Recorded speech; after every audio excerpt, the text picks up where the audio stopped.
ایک تو یہ سوال کیا تھا کہ اگر انگوٹھی چھلے یا کنگن وغیرہ پہنے ہوئے ہوں تو کیا ان سے وضو ہو جائے گا؟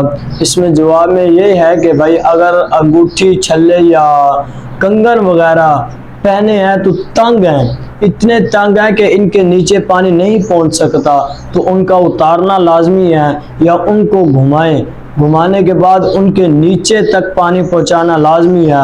اگر پانی نہیں پہنچے گا تو وضو نہیں ہوگا۔ سوال: سر کے مسح کے لیے کتنے پانی کی ضرورت ہے؟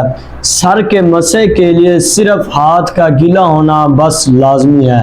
ہاتھ کا گیلا ہونا، اپنے سر پر پھیر لینا، یہ سر کا مسح ہے۔ سر پر دوپٹہ ہے تو اس دوپٹے کے اوپر سے بھی مسح کیا جا سکتا ہے۔ اس کا جواب یہ ہے کہ اگر دوپٹہ اتنا باریک ہے کہ ہاتھ کی تری اس دوپٹے سے لگ کر آپ کے سر کے بالوں سے ٹکرا جائے تو جائز ہے۔ اگر دوپٹہ زیادہ سخت ہے یا موٹا ہے تو اس حالت میں آپ کا مسح نہیں ہوگا، تو آپ کا ہاتھ بالوں پر پھیرنا لازمی ہو جائے گا۔